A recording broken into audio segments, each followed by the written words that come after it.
श्रीगुरुवे नमः।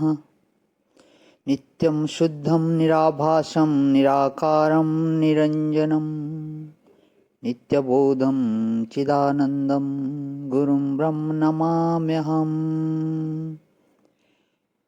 ॐ शान्तिः शान्तिः शान्तिः। प्रणाम भगवान। केनोपनिषद स्वामी श्री अखंडानंद सरस्वती जी महाराज का दिव्य ग्रंथ, जिसमें भगवान हम मंत्र नंबर 2 की व्याख्या ले रहे हैं और पेज नंबर 18 से आगे लेते हुए तो इसमें आया था कि साक्षी कौन। अब यह साक्षी कौन कि साक्षी बुद्धि वृत्तियों का भी साक्षी है, परंतु वह स्वयं दृढ़ मात्र है, कभी दृश्य नहीं होता। दृश्यः धीवृत्त्यः साक्षी दृगैव न तो दृश्यते। इसकी व्याख्या चलनी थी, इसे आगे लेते हो भगवान। दृश्य धी वृत्त्यः, बुद्धि की वृत्तियां भी दृश्य हैं। किसकी? साक्षी की। बुद्धि की वृत्तियां भी दृश्य हैं, किसकी? साक्षी की। अब फिर देखो, जैसे यह लाउड स्पीकर दिखता है, यह किताब दिखती है, किससे? आंख से दिखते हैं। अच्छा, अब आंख बंद कर लो, कर ली, अब किताब तो नहीं दिखती। अच्छा, तुम्हारे आंख है कि नहीं है? आंख तो है। यह कैसे मालूम पड़ता है? कि मन से मालूम पड़ता है। अच्छा, तो मन है या तुमको कैसे मालूम पड़ता है? बोले भाई, मन है या हमको ही मालूम पड़ता है कि अच्छा, तो तुम्हारे मैं से मन मालूम पड़ता है। अब यह बतलाओ कि तुम्हारा मैं किससे मालूम पड़ता है? अरे भाई, मैं तो मैं से ही मालूम पड़ेगा ना। तो दृश्यते, मैं मालूम नहीं पड़ता, मैं दृश्य नहीं होता। वह तो सबका दृष्टा है, वह तो सबका साक्षी है, वह तो कुटस्थ है। वाह। अब आप सत्ता के बारे में विचार करो। आप देखो, जैसे पुस्तक है, हम बोलते हैं पुस्तक की सत्ता है, मकान की सत्ता है, धरती की सत्ता है, सूर्य चंद्रमा की सत्ता है। यह बात हम कब बोलते हैं अथवा कब मानते हैं? कि जब हमारे मन और इंद्रियां होवे।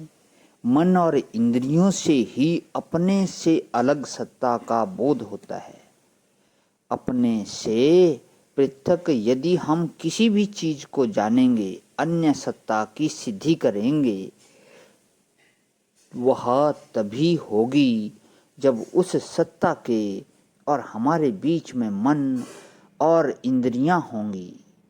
नहीं तो अन्य सत्ता का ज्ञान नहीं हो सकता।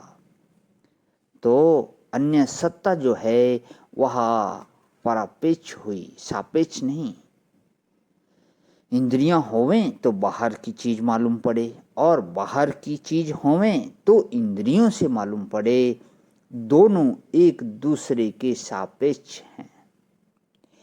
इसको विज्ञानवाद की दृष्टि से भी देख सकते हैं कि मन होने से ही बाहर की चीजें मालूम पड़ती हैं। और त्रिसत्तावाद की दृष्टि से भी देख सकते हैं कि बाहर की चीज होवे तो भीतर मालूम पड़े।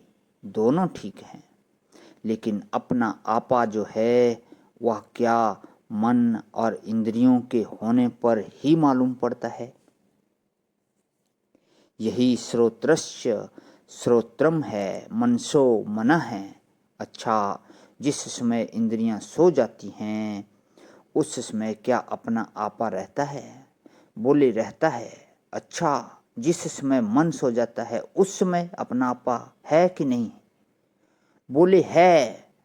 हम हैं कि नहीं, यह मालूम करने के लिए आंख, नाक, कान की जरूरत नहीं है और मन की भी जरूरत नहीं है। क्योंकि देखो, मन में तो 1000 बात उठती हैं और तुम एक रहते हो। कभी मन में कोई बात नहीं उठती तब भी तुम रहते हो।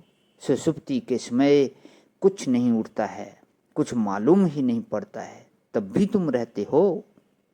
तो यह जो आंख, कान नाक के बिना भी मालूम पड़ता है और मन के बिना भी मालूम पड़ता है, और इनके होने पर तो मालूम पड़ता ही है, वही श्रोत्रस्य श्रोत्रम है, मनसो मना है, यही मन का भी मन है। प्रणाम भगवान, आज यहीं विराम। ओम शांति शांति शांति।